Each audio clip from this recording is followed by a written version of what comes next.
Dobar dan, dobri ljudi i oni malo manje dobri. Evo nas napokon i sa videom analize osmog kola HNL-a, u biti utakmice Hajduka i Lokomotive, koju je Hajduk dobio 2-0 na Poljudu. Svega čega je bilo od te subote, svega smo se nagledali, naslušali, kao i uvijek ćemo malo šire obraditi utakmicu i sva zbivanja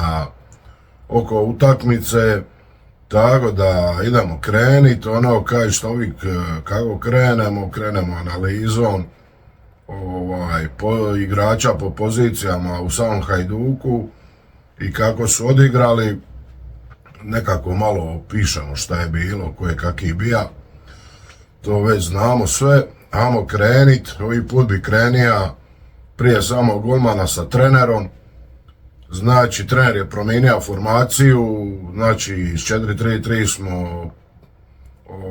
promijenili formaciju u 3-5-2, premda to nije bila baš neka klasična 3-5-2, svega je tu bilo. Malo gori, malo doli, ti bekovi su stali, jedna strana malo dublje, jedna malo više je stajala. U odbrani je to bilo čak i nekakvih, ajmo reći, 5-4-1 i mijenjalo se kroz utakmicu. Kako se Livaja ozlijedija na poluvremenu se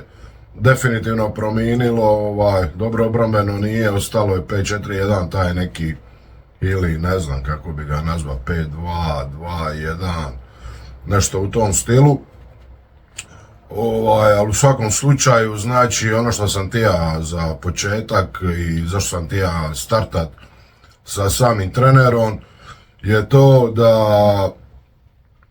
neki kažu čovjek se prilagodija protivniku pa odigra ovako, neki kažu napokon je shvatio neke stvari pa promijenio formaciju. On kaže, kad sam vidio ko će mi igrat, koga mogu izvesti na teren, odlučio sam se za ovu formaciju. I sad puno toga tu ima, ja bih rekao da je napravio najbolje što je moga, s obzirom da smo u Koprivnici veoma loše igrali sa formacijom 4-3-3 i guranje te formacije 4-3-3 bi značilo da ništa nije naučio iz serije loših rezultata i loše utakmice odigrane u Koprivnici.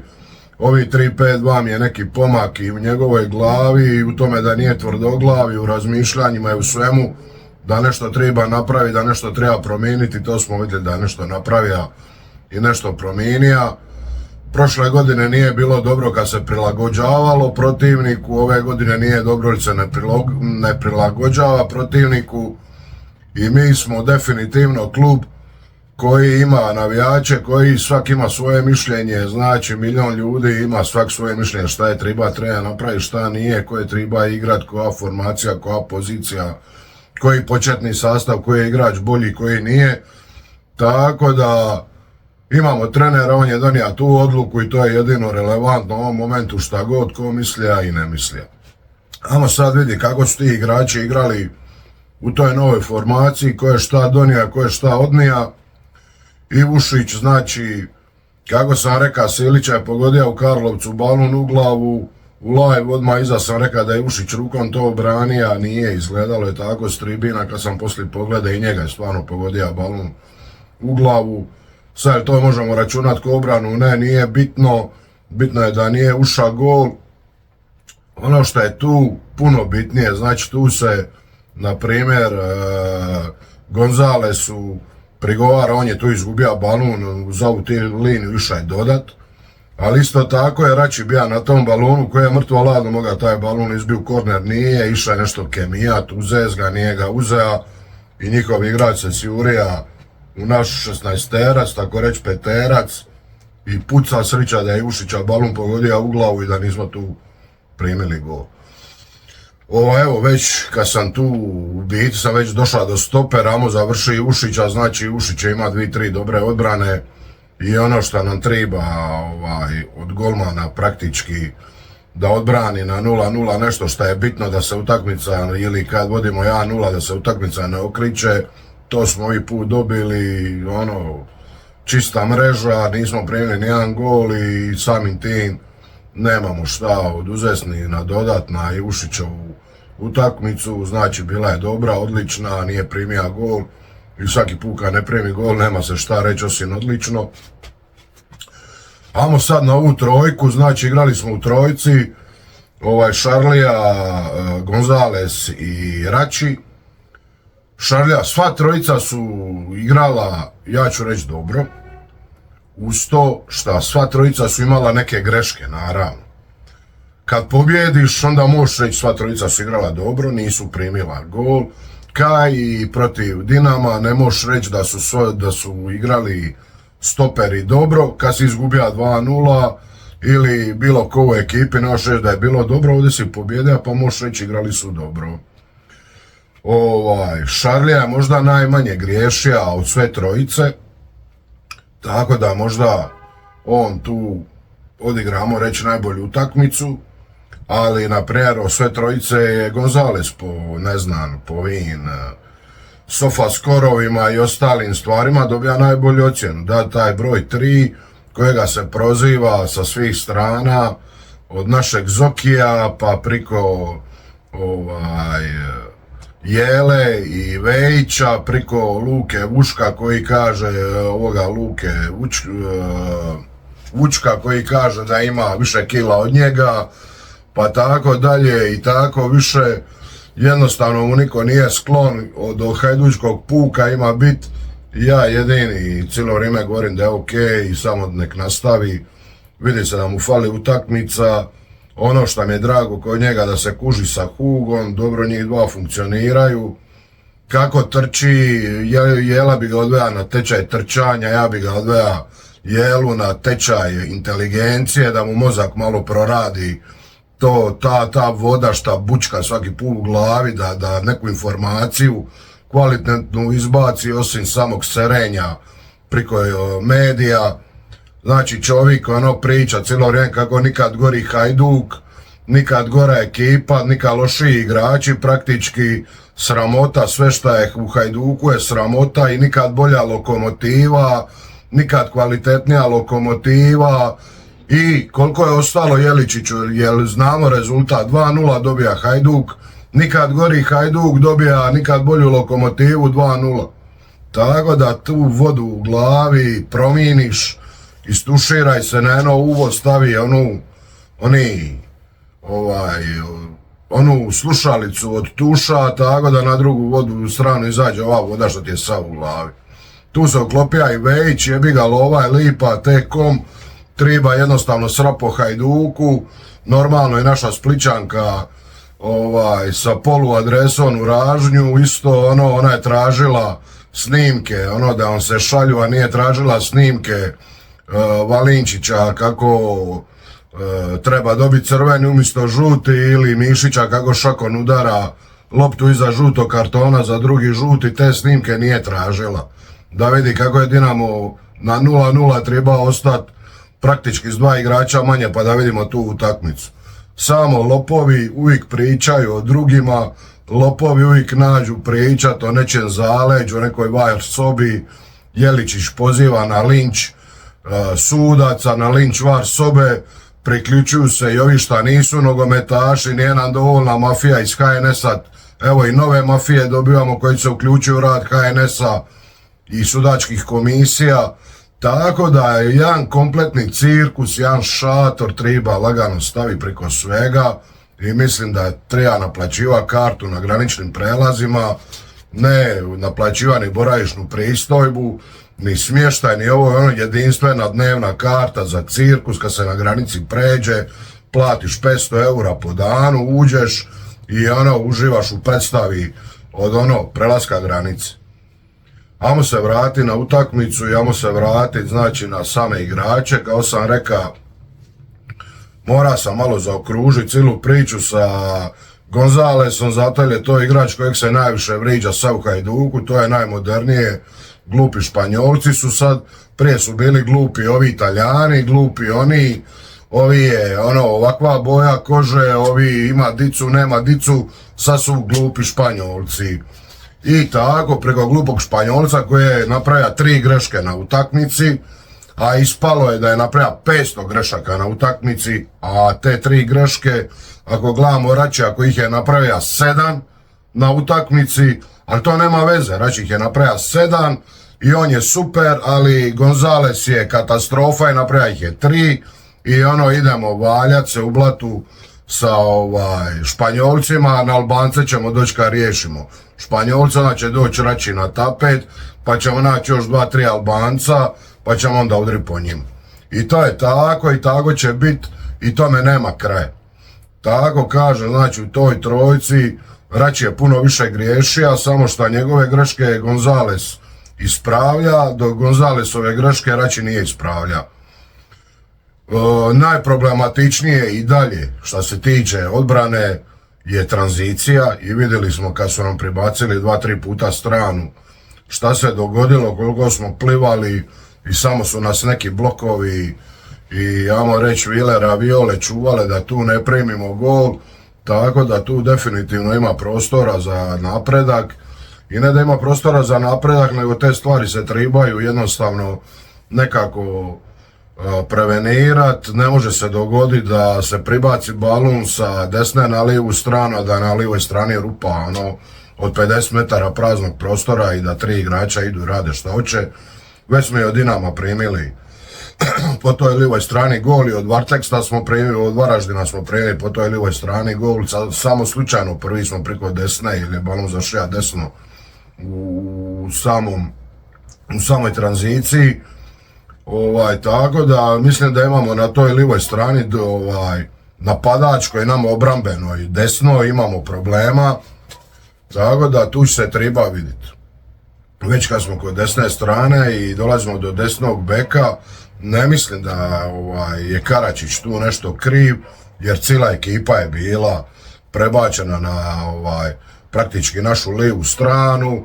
i tu se treba, kad si izašlo već u pressing i visoki pressing, taj balon nije smija tako okrenuti stranu, jer ispale ne samo Karačić, svi su ispali, tako da ne bi to puno Karačiću zamjera. Karačić je, znači to smo već vidjeli i to znamo, Karačić je možda defanzivnije nešto manje dobar nego što bi možda mi tili, ali zato ofanzivno donosi čudo, donosi tu brzinu, tu trku svoju, to ponavljanje. Možda nije najbrži igrač, ali jednostavno njegova ponavljanja druge igrače koji su brži od njega ubije, jer ne mogu puta toliko to ponoviti, a on ima tu količinu ponavljanja i svojim ponavljanjima donosi Hajduku prednost. I vidjeli smo i sami u 85. minuti on opet po ko zna koji put je istrča tu kontru i Gurnija je lipo balon plasira Kaliku za 2-0 gdje je riješena utakmica, tako da svaka pohvala. Karačić po meni odlično. Sad idemo na lijevu stranu, znači Almena igra na lijevoj strani, opet donija puno živosti.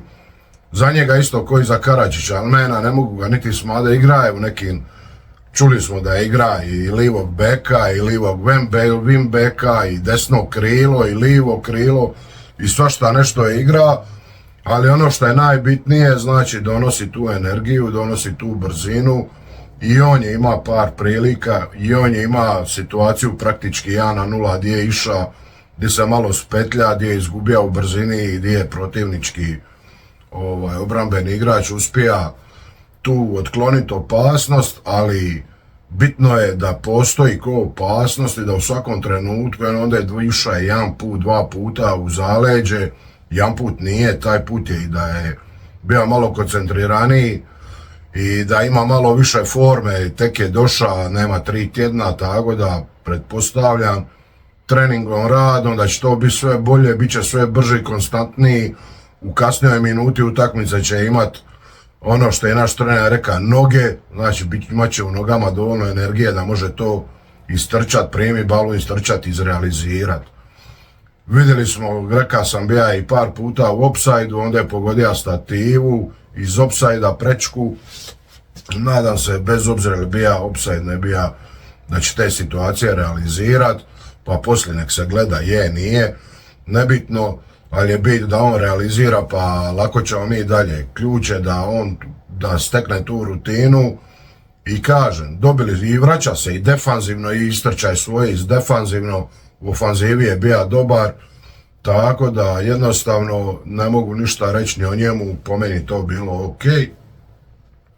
Ajmo preći na veznu liniju, tu smo evo vidjeli Huga u prvenstvenoj utakmici prvi put na šestici i trebali smo vidjeti prvi put Pajazitija u biti na osmici ili čak nekakvoj, ne znam, osmica, desetka, ajmo reći osmici, jer je jedino Puki malo bija iz te veze, malo gori on, ajmo reći da vi osmica, da vi bija neka poludesetka, lažna desetka, ili kako god. Hugo ljudi, evo ja poslije Koprivnice sam bio veoma razočaran njegovom brzinom, sporoćom, jer kad je ušao protiv Dinama i protiv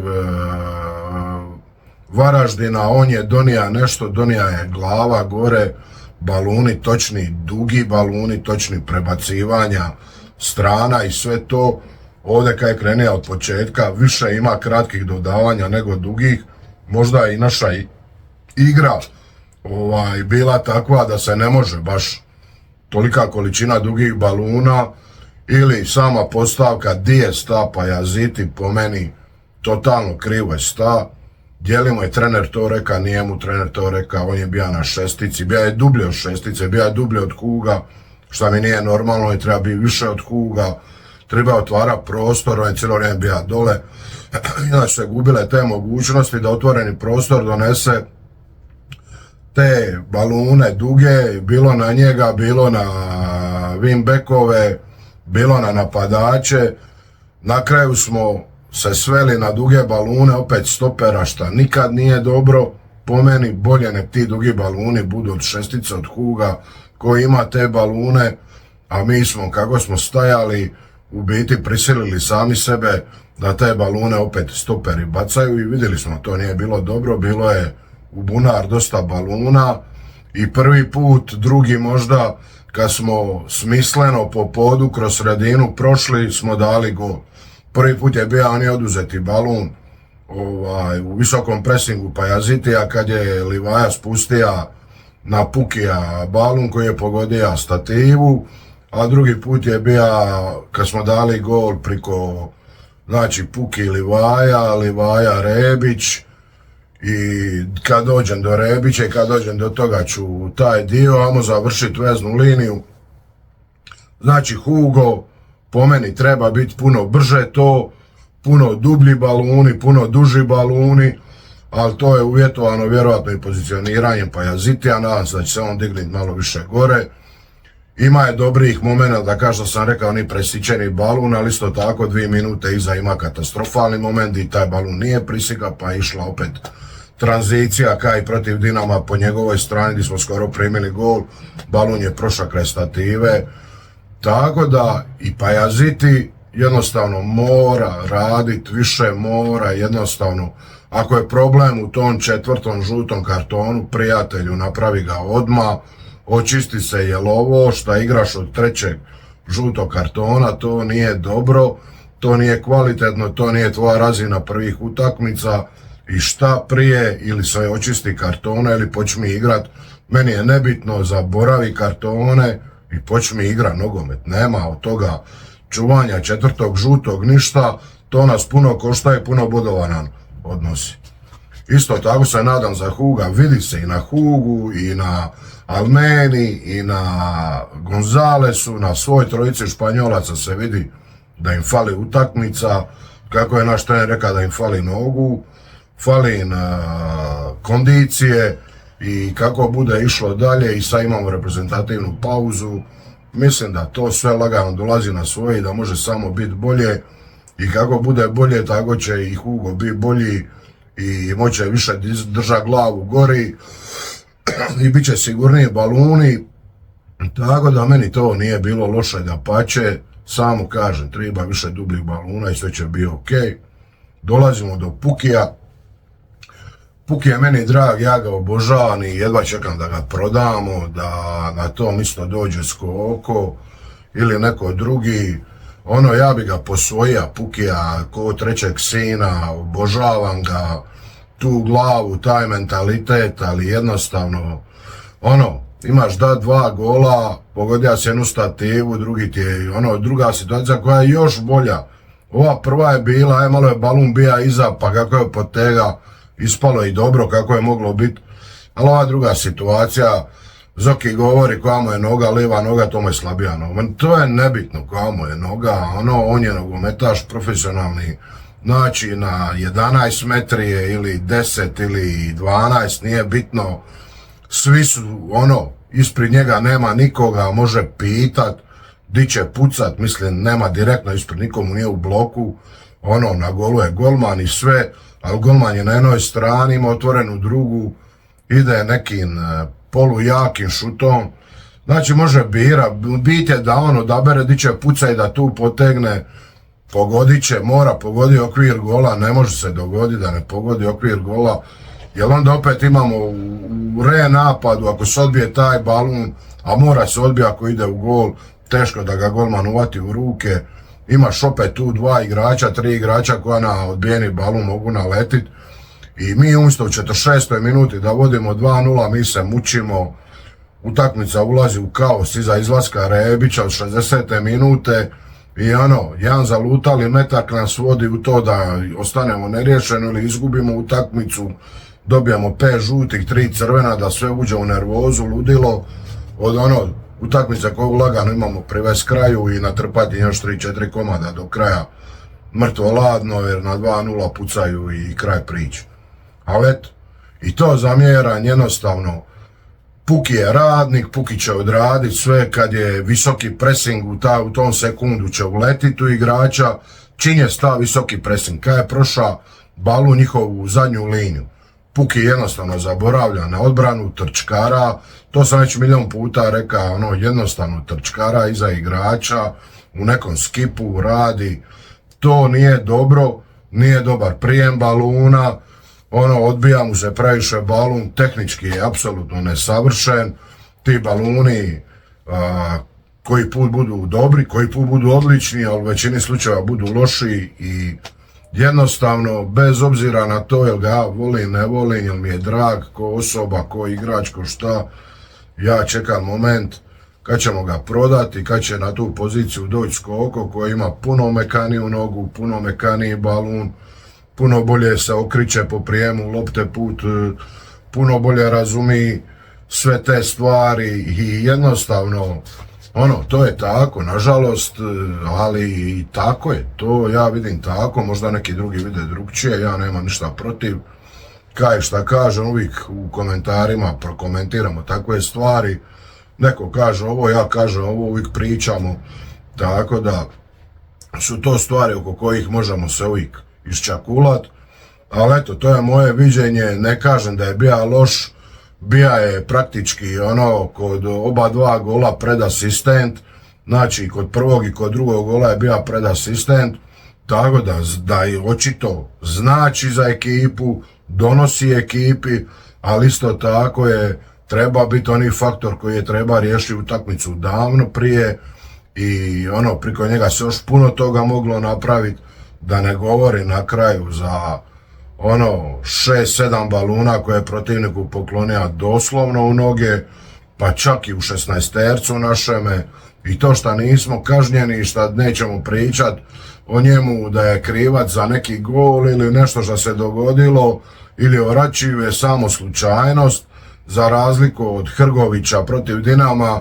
koji je kad je falija 2-3 puta, 3. put nastrada, 4. gdje je dobija balun igrač koji je zna šta će napraviti s njim i riješio je u sekundi to i na kraju je Hrgović Pedro koji visi, a ovdje samo slučajnost dovela do toga da oni ne vise i da su oni Pedro zbog kojih smo ili izgubili utakmicu ili ostali neriješeni. To su te neke sitne stvari, finese, ali jednostavno dilete od junaka ili od tragičara, tako da ja volim te stvari reći jer sam ih vidio, jer sam ih primijetio, nekome će biti drago što sam ja to primijetio, neko će šta ti imaš protiv Pukija, klasično kod nas ne postoji sredina, nema normalne komunikacije, ti mrziš Krovinovića, ti ovo, ti To su stvari, ja šta vidim, ja ću reći, kad Krovinović nešto krivo napravi, reći koliko god se našli likovi koji će pričati šta ti imaš protiv Krovinovića, ili kad pohvalim Krovinovića, šta ti ništa ne razumiš, Krovinović nema pojma, ne zna doda balun, sporo, ovo sporo. Tako da šta god kažeš, naći se strana koja će filozofira i laprdati, to je normalno, kao sam rekao, milion trenera, milion izbornika, milion sportskih direktora i svega, to je takav klub i tako će to biti. 3 boda smo iza prvoga, a dojam je da smo zadnji na tablici s niti jednim osvojenim bodom i ni jednim danim golova na 50 primljeni. I to je jednostavno tako, a tako nije, i kaj šta znamo i vidimo, tako nije, veoma smo konkurentni, tu smo, priča se najgora utakmica, meni niti malo najgora utakmica, odigrali smo pametnu utakmicu, pragmatičnu utakmicu, sa tim što je trener zna šta želi i zna šta je dobija, i ja bi puno bio sretniji da smo odigrali puno lošiju utakmicu protiv Dinama, još goru protiv Varaždina i da je 6 bodova iz te 2 utakmice u kućici i da dalje nastave pametnjaković i tipa Vejić i Jeličić priča o lošom Hajduku i katastrofalnom, a da su nam bodovi tu, a ne u prekrasnom prvom poluvremenu, pa izgubimo 2-0. To mi je katastrofa i ja nisam tako navika i niti želim i niti mi predstavlja zadovoljstvo izgubiti 2-0 uz odličnu igru. Više mi predstavlja zadovoljstvo pobjedi 2-0 uz lošiju igru nego poraz uz odličnu igru od 2-0. Kako sam rekao, znači prošli smo vezu, rekao sam sve, Hugo, Pajaziti i Puki. Amo sad do 2 napadača koja su praktički bili u toj formaciji 3-5-2, premda je Rebić staja malo povučenije nego sami Livaja, ali Livaja se izvlačio klasično svoje na livu desnu stranu i sad napokon ima kome uputi centaršut, to je hvala Bogu više da se nešto dogodilo. Kad ja kažem 3-5-2 je dobra formacija, nije dobra formacija, napokon smo dobili da Livaja ima, da ne može centrira Livaj, kaj Livaja centrira. Znači ne može biti na 2 mista u isto vrijeme. Livaja centrira, Rebić je bija tu i da gol. Znači da nismo to igrali, to nije bilo moguće da se dogodi i tu je kraj meni priče. Što sad ja, poslije ću se na Čaču vratiti, ja sam na Rebića, neko je rekao, ne znam ko, negdje sam vidio ili u komentare ili negdje, Rebić ko Gudelj. Znači, Rebić ko Gudelj je zabija gol između njihova 2 igrača i to je što nam najviše fali. Fali nam Gudelja u Hajduka, igrača poput Gudelja koji će izaći sa dresom od blata od glave do pete, koji će istrčati svaki balun, koji treba trča, koji ne treba trča, hoće zapet u blatu, balun neće, nije bitno, Gudelj ide na to, daje gol, iz kaljuže ga izvlači, cili crnu u bilom dresu i ta paralela s Rebićem mi je bila odlična, jer stvarno na toj utakmici šta god ko govorija i opet sidija sam 3 reda poviše mene, je bilo 10 seratora, prvi dodir Rebića, bravo Ante Sprdačina, vid ga. I to je klasika, bez obzira što je bilo 16.700-800 ljudi, opet se tu našlo bar 5.000 seratora koji su došli s rata, ne gledati utakmicu, samo pobjeda Hajduka i vodstvo ih je ušutkalo, do neke 60-67 minute, kad stvarno nije to dobro izgledalo na terenu, ali to je tako, mi smo takvi. A ja što sam vidio od Rebića, meni je bilo super. Koliko god će se pljucat, ti ništa ne razumiš. Ili ovi pametnjaković, ajde na BBC, ajde na Sky. Ja govorim samo što ja vidim, ja nisam nogometni trener, niti scout, ja nisam sportski direktor, nikad nisam profesionalno igra nogomet, trenira nešto sitno prije vaterpola, nebitno, igra mali balun godinama i tako dalje, ali to je sve nebitno, niti ima veze s ovim ničim. O čemu pričam, samo pričam svoja zapažanja, svoje doživljaje. Ako ti se ne sviđa, ako misliš da sam nekompetentan, ako misliš da sam nestručan, ako ti je moje mišljenje irelevantno, lipo ugasiš, kad vidiš moj lik, ideš slušaj Jeličića koji ti govori točno onako kako je u detalj, samo to sve u detalj ispadne ono, ne znam, ide staviš kupus i meso, pa to treba ispast sarma, na kraju moj Jeličić u Hajduk dobija 2-0 i kupus i sarma, kupus katastrofalan, sarma odlično, meso odlično, ali sarma nikakva. I tako da jednostavno nogomet je puno šire i puno više od toga da veliki pametnjakovići i stručnjaci drže predavanja, jer onda ne bi bio najpraćeniji sport na svijetu, jer o nogometu svak misli da nešto zna, svak misli da može nešto reći, zato je tako atraktivan, svak misli da zna, zato i ga svak želi gledat, svak ima svoje mišljenje, sugestiju i to je jedini razlog njegove popularnosti, najpopularniji sport na svijetu i tako će ostati. Oni kome se sviđa, prati, subscribe, like, share, oni kome se ne sviđa, goodbye, forever i sve u redu. Ima puno stručnijih od mene i slobodno neki, evo Balkan Deda, evo imaju Balkan Dedu, mogu gledat tog Šupka koji komentira, on je trenira nogomet na primjer, tako da takve Šupke ko Balkan Dedu uvijek mogu gledat stručnjake, velike, takav tip gliba koji zna, on je trenirao, on je dobar s Balabanom, ja sam pija s Balabanom kad je bio u Dinamu, ali nismo dobri i šta ja znam, ali eto, takvog stručnjaka velikog možete gledat, takvog debila tipa Balkan Deda uvijek, on je stručnjak, on je trenira do juniora, ali to je katastrofa šta taj čovjek govori, šta taj čovjek radi, ja ne znam, ali definitivno Hajduk mora pronaći način da mu zabrani da komentira Hajdukove utakmice na svom kanalu, jer to je sramota šta taj cirkusant, klaun, kako prenosi Hajdukove utakmice, šta govori, kako se ponaša i tom smeću treba zabraniti. Definitivno da prenosi svoje utakmice, ima je dovoljno Dinamovih utakmica, nek ih prinosi, nek vidi jel Valinčić zaslužio, žuti njemu nije zaslužio niti faul, on čisti crveni, nek vidi zašto Mišić udara šakom loptu iza žutog kartona i zašto mu Bel ne daje drugi žuti, do poluvremena 2 crvena i tako dalje i tako više, ali će zato raditi cirkuse i ludila koji klaun Jeličić oko navodnog zaleđa Livaje kod postizanja prvog gola i ono što se nama 35 godina govori,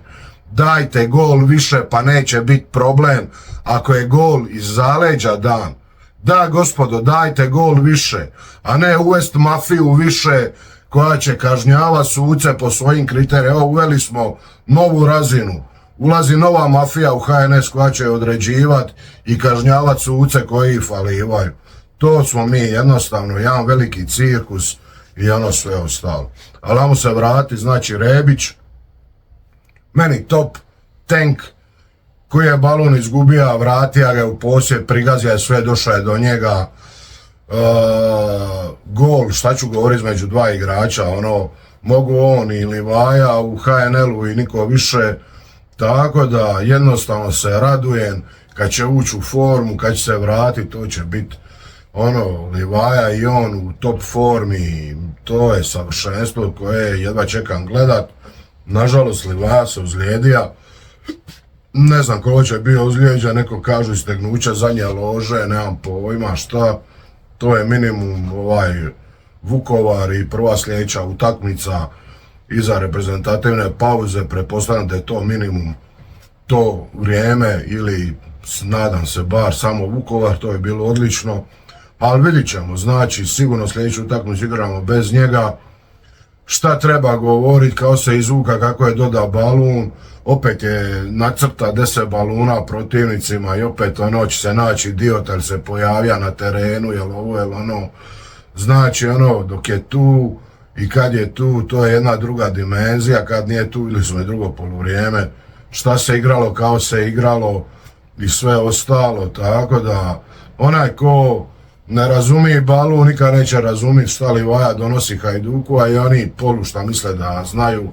ali postavljaju pitanje gdje je Livaja, srećan da ne razume ništa vezano uz balun, tako da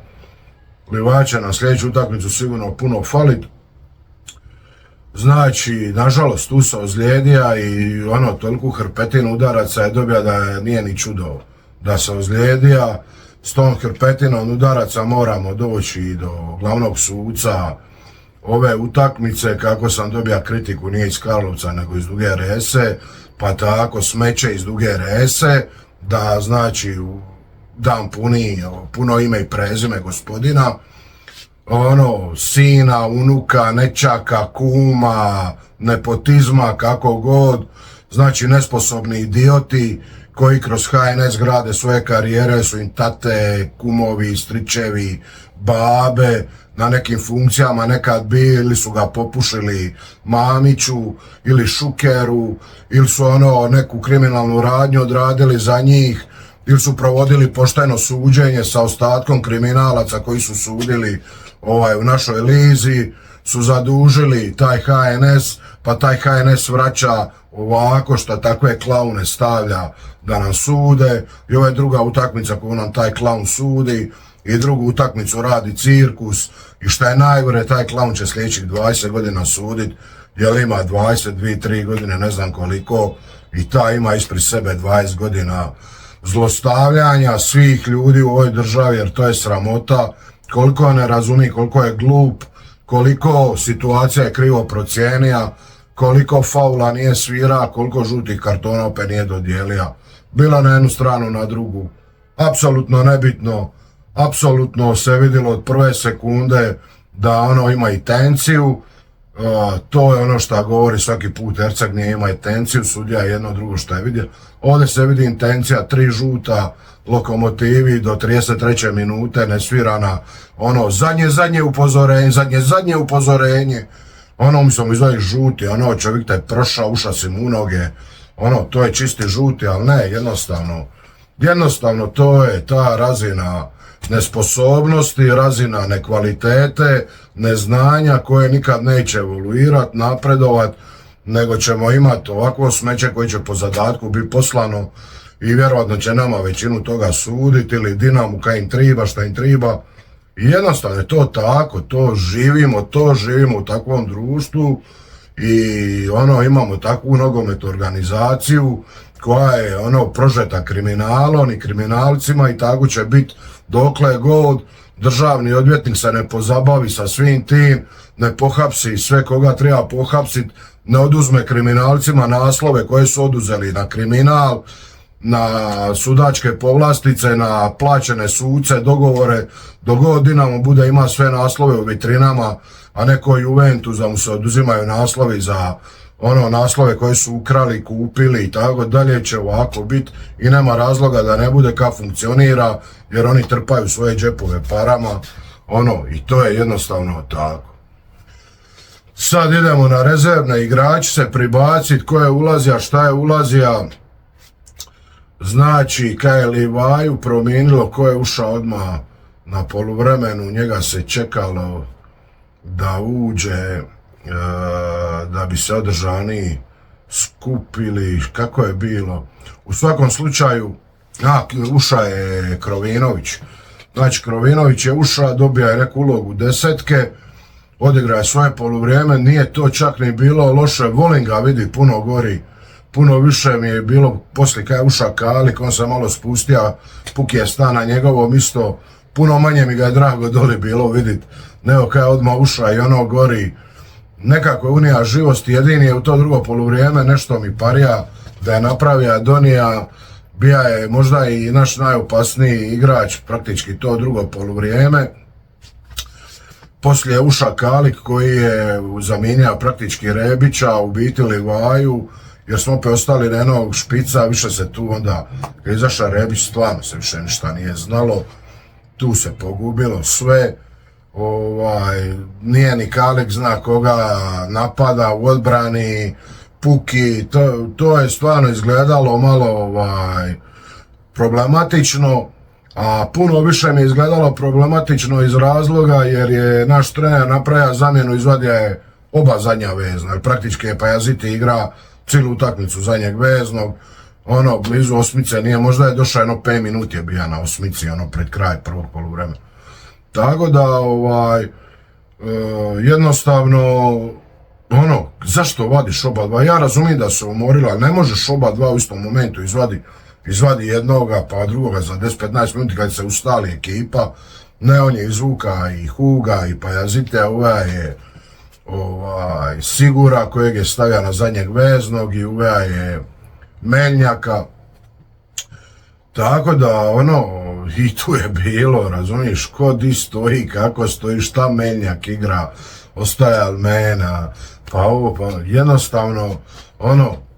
puno čuda je tu bilo.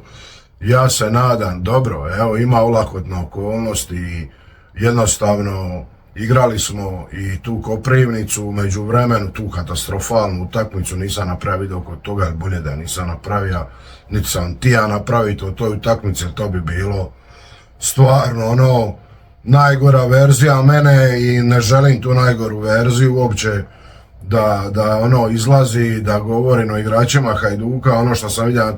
to je sramota, na svim, bez obzira što smo dobili 4-1, to je sramotna igra, to sramotni Sigur, sramotno sve, ali evo ovdje drago mi je zbog tog Sigura da je dobija 10, 15, 20 minuta, na zadnjeg vezmu, nije bitno, bitno je da dobija 20, 15 minuta, da je vidio da trener mu nije ništa zamirija, poslije 2-3 katastrofalne utakmice koje odigra, da je dobija priliku da opet nešto igra, da u svojoj glavi nešto proba okrenit, tako da iz te perspektive mi je to bilo ok, da je ušao, nije ništa donija ni odnija, ajde, bija je malo aktivniji, ulazija je čak tamo, krpa je ovu stranu, desnu, na desnog beka je zna doći 2-3 puta, ulazit, kad je ostao visoko, ko je ostao tamo, nemam pojma, više nebitno, ko će više taj kaos popratit. Tako da bija je, Unija je to što je tribalo, Unija je tu energiju, Unija je trku, prema smo puno griješili i kažem, na kraju je Račin doda hrpu baluna, Pukinje doda hrpu baluna protivniku. Jednostavno smo radili kontra sebe, ali obrambeno smo nekako uspjeli izgurat, bili smo dosta zabiveni u niskom bloku i uspjeli se obraniti i to je to. Jednostavno smo utakmicu priveli kraju. Jednu još stvar bi htio naglasiti, znači prvi zvižduk 67. minuta i svaka čast na tome, bez obzira šta kažem da krenulo od prve minute ruganje s Rebićem i ne znam zašto uopće i kome zašto služi ruganje s Rebićem, jer Rebić je pokazao da ima volju, želju, da će biti pojačanje Hajduka, da je motiviran, da je spreman, da želi pomoć Hajduku i to je po meni jedino bitno, jedino relevantno, da se neko sprda sa Rebićem na Hajdukovoj tribini, Hajdukov navijač, to je sramota i deplasirano, tako da im poručujem da se zamisle zašto to rade i kako se ponašaju. Jasno je meni da svaki ima svoje mišljenje o svemu, ali takvo ponašanje nije mjesto na polju, to ostani doma, ostani na svom guvnu, iznesi televiziju na guvno, gledaj i sprdaj se sa svojim sučobanima i tako se ponašajte da vas niko ne vidi u nekom praznom selu, po mogućnosti, jer ako ima 3 ljudi, to 3 će vam ljudi izaći. Tu doći na to guvno. Tako da je to. Eto, i još jedan na dodatak na to da je prvi zvižduk bio u 67. minuti bi nadodao da je to vjerojatno rezultat toga što je bilo 16.800 gledalca i napokon nije bilo 33.000, premda to Hajduku nije dobra varijanta, izbilo mu je direktno pare iz džepa i bla bla bla, ali je puno lipša atmosfera, puno bolje navijanje bilo nego na derbiju, sve je bilo 100 puta bolje, opuštenije, normalnije, hajdučkije, puno više navijača Hajduka je u prosjeku bilo nego kad ih ima 33.000 i tako dalje i tako više. Moga bi do sutra nabrajat sve pozitivne stvari koje su bile na manji broj gledalca nego na veći, šta je nonsens, šta ne bi trebalo biti, veća količina ljudi bi trebala biti, bolje puvanje u jedra našeg Hajduka, da bude bolji, jači, ali to nažalost nije. Na kraju se to pretvori u cirkus, u ludilo, u negativu, ta negativna energija pređe na teren i ispadne cirkus kako ispadne, ovdje je bilo sve kako treba i jednostavno mogu reći da sam bio zadovoljan i s tribinama i na terenu, bez obzira što neki drugi nisu zadovoljni kao je bilo na terenu. I sa trenerom sam zadovoljan i sa svim stvarima koje su se dogodile ovu subotu sam zadovoljan. Nisam oduševljen, nije mi prekrasno, nije mi to najbolja igra koju sam vidio, nije mi to nešto najljepše, ali mi jednostavno bilo dobro, bilo mi je ok, pobjeda mi je, super mi je i to je to. Svi oni glibovi što su se izglibali po Anti, znači po prgavom podcastu i koji čekaju mene da nešto kažem o zaleđu Livaje, morat ću vas glibu razočarat, možete slobodno produžiti dalje. I onako ovi kanal nije rađen za vas, ovdje znači očekujem samo navijače Hajduka i to ne sve kategorije navijača Hajduka, znači zanimaju me samo normalni, realni, iskreni navijači Hajduka, ne zanimaju me ovi niti navijači Hajduka kojima je bitnije da Hajduk izgubi nego da pobjedi, kao bi mogli svoje teorije razvijati i raspredat, a najmanje me briga za ovih glib, ovu gubu gubavu, lopove koji 35 godina kradu i sad doće mi pričat je li Livaja bija u zaleđu, nije, boli me kurac je li bija u zaleđu, to je prvo, a drugo da Bog da 35 godina vam se sudilo ko što se nama 35 godina sudilo, pa onda poslije 35 godina ćemo sisti popričat o je li bija ko u zaleđu ili nije bija u zaleđu. Tako, ako vam se ne sviđa, ne stanite, niti mi trebate, niti vam želim, slobodni ste, eto, to bi bilo to. A za ove druge i za prave Hajdukovce, šta da kažem, like, share, subscribe, kaj i uvijek. I zato ćemo mi, ja sam morao se malo od drugima, a nije mi bila nakana ni želja, zato jer oni se cijelo vrijeme u nas. I evo gledam danas podcast, riječkih navijača, znači ljudi su više pričali o Hajduku nego o Rijeci, ovi isto sigurno tamo samo seru o Livaji ili zaleđe nije, ne vide svoja dva crvena u prvom poluvremenu, seronje pričaju, nije bija ni žuti, čovjek ide 1-0, vi ga ruši, razumiješ, čisti crveni, Mišić je dimenzija za sebe, njemu niko ne može ništa, on udara čovjeka šakon u glavu, dobiva žuti i onda iza toga udara šakon u balon i jebe mater belu. I to je sve normalno i nema drugoga žutoga, ali došla bi gospoda malo raspredat o tome je li Livaja u zaleđu ili nije. I to nećemo dopustiti, gledat ćemo sebe, radit ćemo ono što mi želimo, priča što mi želimo. Ovima drugima kojima se ne sviđa nek daju gol više i to je to. I zato će Hajduk živi vječno, a svima ostalima kako bude. Pozdrav!